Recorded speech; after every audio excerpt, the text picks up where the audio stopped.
Washing মেশিনে নাপাক কাপড় ধোয়া হলে তা কি পাক হয়ে যাবে? পাক না হলে এর জন্য অন্য পবিত্র কাপড় ধোয়া হলে তা কি পাক থাকবে? জাতীয় মসজিদের খতিব আক্ষেপ করে বলেছেন, জাতীয় মসজিদে কেউ জাতীয় ইস্যুতে গাইডলাইনের জন্য আসে না, এখানে আসে শুধু পানি পড়ার জন্য। আমি একটি সামাজিক সঞ্চয় সংঘের সাথে যুক্ত আছি। এখান থেকে 1 লক্ষ টাকা ব্যাংকে জমা রাখা হয়েছে। ব্যাংক থেকে যে ইন্টারেস্ট দেয়া হয় সেটা থেকে ব্যাংকের চার্জ কেটে বাকি টাকা যদি সমাজের কল্যাণে ব্যয় করা হয় তাহলে কি কোনো গুনাহ হবে? নারী বিষয়ক উপদেষ্টা নিয়ে অনেক বিতর্ক আছে। তিনি সমকামিতার সমর্থন করেন, ধর্মীয় মূল্যবোধের বিরুদ্ধে তার অবস্থান আছে বলে অনেকে অভিযোগ করেছেন।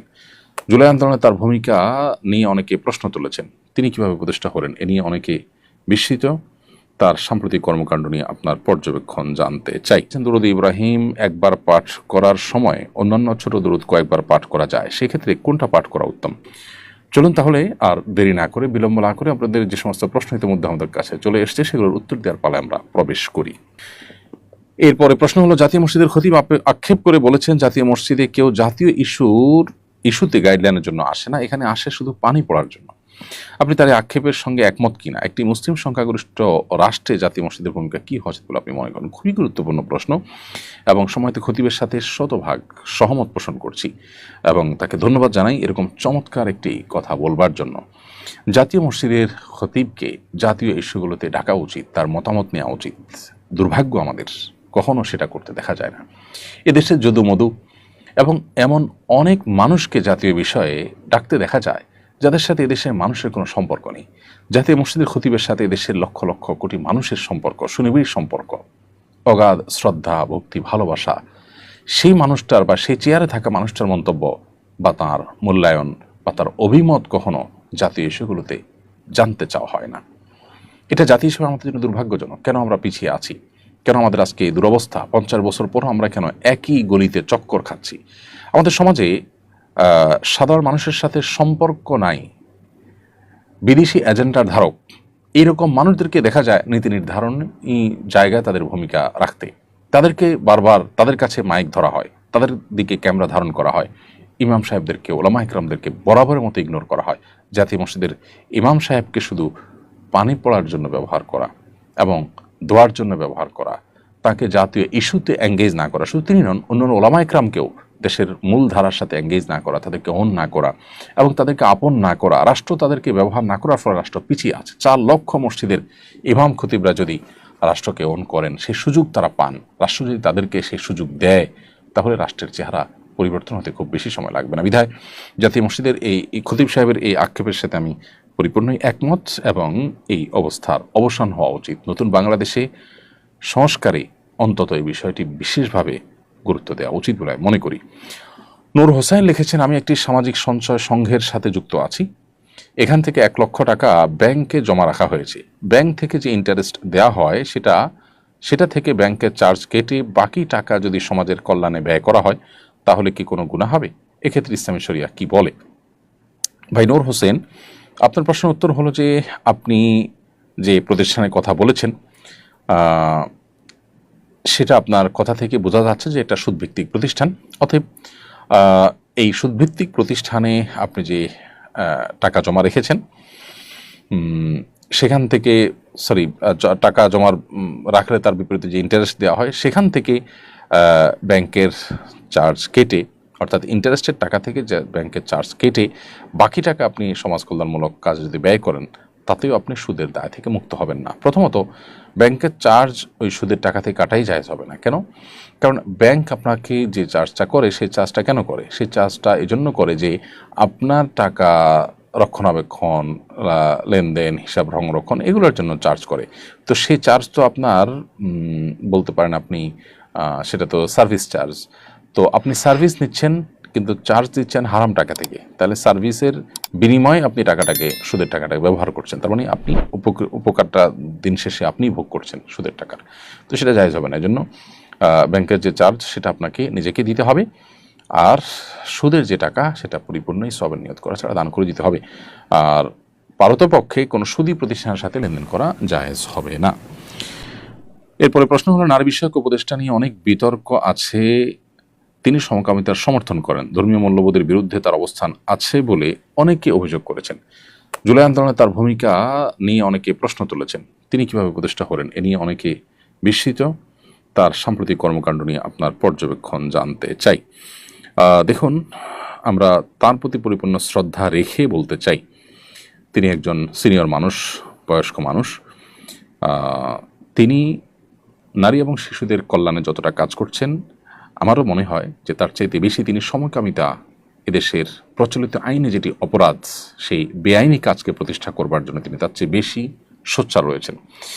তার উপদেষ্টা হওয়ার আগে থেকেই তার প্রতিষ্ঠান এবং তার সমকামিতাকে বৈধতা দেওয়া বা এটাকে নর্মালাইজ করার জন্য নানামুখী ভূমিকা রয়েছে, এবং এ বিষয়ে বিস্তারিত তথ্য উপাত্ত আপনি অনলাইন ঘাটলেই পাবেন, আমার কাছে অন্তত রয়েছে।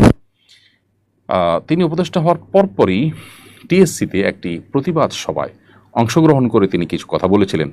সেই কথাগুলোর আলোকে বিভিন্ন জাতীয় গণমাধ্যমে যে রিপোর্ট হয়েছে কোট আনকোট করে তার বক্তব্যকে, সেই বক্তব্যের আলোকে আমি সেই শুরুর দিকেই প্রতিবাদ করেছিলাম যে তিনি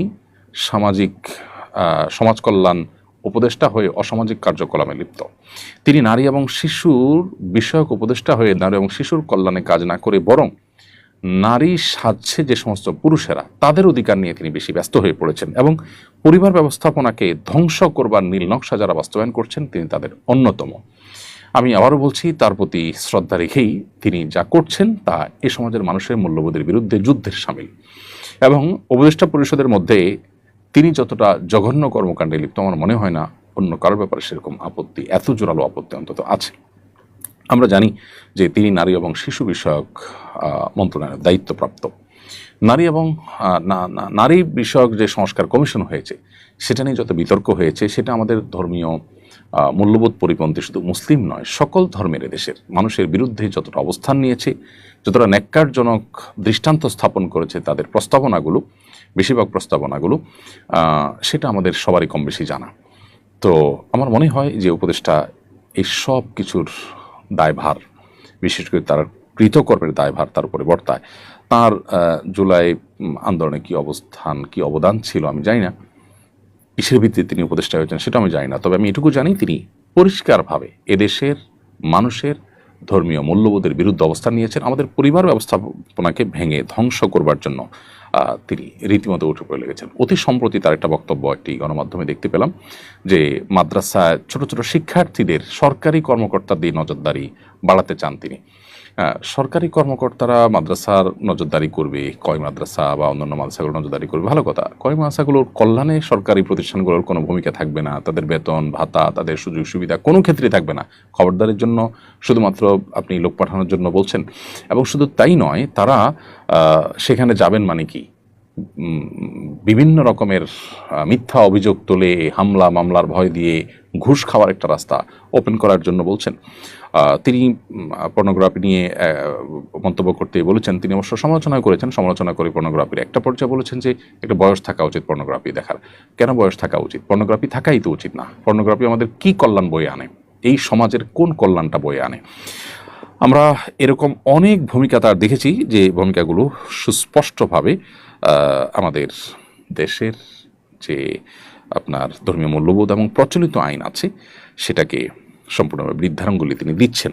তার বিরুদ্ধে আমাদের প্রত্যেকটা মানুষের তার এই সমস্ত কর্মকাণ্ডের বিরুদ্ধে আমাদের কথা বলা উচিত, সোচ্চার হওয়া উচিত। আমরা আশা করব যে তিনি এদেশে মানুষের চিন্তা দর্শন, এদেশে মানুষের বিশ্বাস, মূল্যবোধ এগুলোকে শ্রদ্ধা জানাবেন। এদেশে মানুষের মূল্যবোধের প্রতি অশ্রদ্ধা করে এদেশের মানুষের উপরে বাহিরের কোনো এজেন্ডা বাস্তবায়ন করলে সেটি হবে সবচেয়ে দুর্ভাগ্যজনক। জুলাই আন্দোলনে যারা শহীদ হয়েছেন তাদের প্রতি সবচেয়ে বড় বিশ্বাসঘাতকতা হবে এই ধরনের কর্মকাণ্ড। আমি আশা করব তিনি জিনিসটাকে উপলব্ধি করবেন। এদেশে তাকে ক্ষমতায় বসিয়েছেন যারা, তাদের উল্লেখযোগ্য অংশ ধার্মিক মানুষেরা।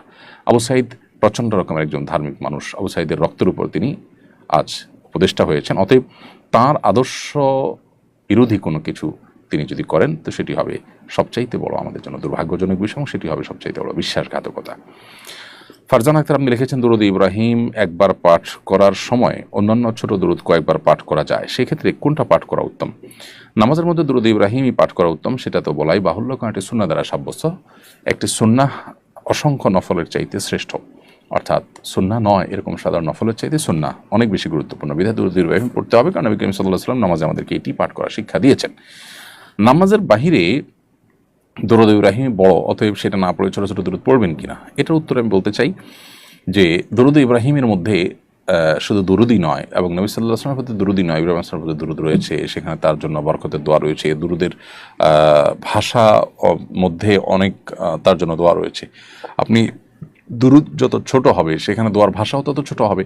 আপনি যখন একটা দুরুদের মধ্যে কয়েকবার দোয়া করবেন এবং কয়েকটা দোয়া থাকবে, সেখানে বিভিন্ন অ্যাঙ্গেল থেকে দোয়া করা হবে নবী সাল্লাল্লাহু আলাইহি ওয়াসাল্লামের জন্য, সেটা নিশ্চয়ই একটা ছোট্ট দোয়ার চাইতে শ্রেয় এবং শ্রেষ্ঠ হবে। সেই অর্থে নবী সাল্লাল্লাহু আলাইহি ওয়াসাল্লাম যে দুরুদ শিখিয়েছেন অর্থাৎ দুরুদ ইব্রাহিম, সেটা অন্য দুরুদ যে কোনো দুরুদের চাইতে যে কোনো সময় শ্রেয় এবং শ্রেষ্ঠ। এটা ঠিক যে নবী সাল্লাল্লাহু আলাইহি ওয়াসাল্লাম বলেছেন, মান সাল্লা আলাইহি মাররাতান সাল্লাল্লাহু আলাইহি আশারা, কেউ যদি আমার প্রতি একবার দুরুদ পাঠ করে তার প্রতি আল্লাহ তাআলা 10 বার রহমত নাজিল করবেন। সে অর্থে দুরুদ ইব্রাহিমকে পড়ার চাইতে ছোট ছোট দুরুদ যদি হাদিসে বর্ণিত হয় সেগুলো কয়েকবার পড়া উত্তম, আর যদি হাদিসে বর্ণিত না হয় তাহলে হাদিসে বর্ণিত দুরুদ অন্য সাধারণ দুরুদের চাইতে উত্তম, সেটা বলার অপেক্ষা রাখে না। এরপর শফিউল্লাহ মাহবুব জানতে চেয়েছেন, ওয়াশিং মেশিনে নাপাক কাপড় ধোয়া হলে তা কি পাক হয়ে যাবে? পাক না হলে এর জন্য অন্য পবিত্র কাপড় ধোয়া হলে তা কি পাক থাকবে? অটোমেটিক যে ওয়াশিং মেশিনগুলো আছে সে ওয়াশিং মেশিনগুলোতে আমি যতটুকু জানি যে সেগুলোতে একদিক থেকে পানি আসে, আরেকটা পাইপ দিয়ে পানি চলে যায়, পানি এসে ভরে যায়, এরপরে ধোয়া হয়, তারপর পানি চলে যায়, আবার পানি আসে, এভাবে 3বার হয়। যদি 3বার এভাবে হয়ে যায় ইনশাআল্লাহ বিদিনিল্লাহ কাপড় পবিত্র হয়ে যাবে। যদি আমার জানার ভুল থাকে তাহলে সেক্ষেত্রে ভিন্ন বিষয় হবে। আপনাকে আগে দেখতে হবে যে এই কাপড়গুলোর মধ্যে যে পানি আসছে শুধুমাত্র পানি এসে সে পানিগুলাই ঘুরছে কিনা। যদি সে পানিগুলো ঘুরে, যেমন নর্মাল যে ওয়াশিং মেশিন আছে সেগুলোর কথা আমরা বলতে পারি, তাহলে সেক্ষেত্রে সেখান থেকে তুলে আলাদা পানিতে ধুইতে হবে। যদি দৃশ্যমান নাপাক হয় তাহলে নাপাক চলে গেলেই কাপড় পাক হয়ে যাবে। আর অদৃশ্যমান নাপাক, যেমন পেশাব, এটা দেখে বোঝা যায় না, পানির সাথে মিশে যায়, এরকম যদি হয় তাহলে সেক্ষেত্রে এই নাপাকগুলোকে ইমাম আবু হানিফা রাহিমাহুল্লাহর মত অনুযায়ী 3বার ধুইতে হবে। এবং এই ব্যাপারটি নিশ্চিত করবার জন্য আমরা যদি ওয়াশিং মেশিনে 3বার পানি আসে এবং পানি চলে যায়, একবার আসে পানি ধোয়ার পরে আবার চলে যায় পাইপ দিয়ে, আবার নামে আরেকটা পাইপ থেকে আসে, এবং 3বার যদি হয়ে যায় ইনশাআল্লাহ কাপড়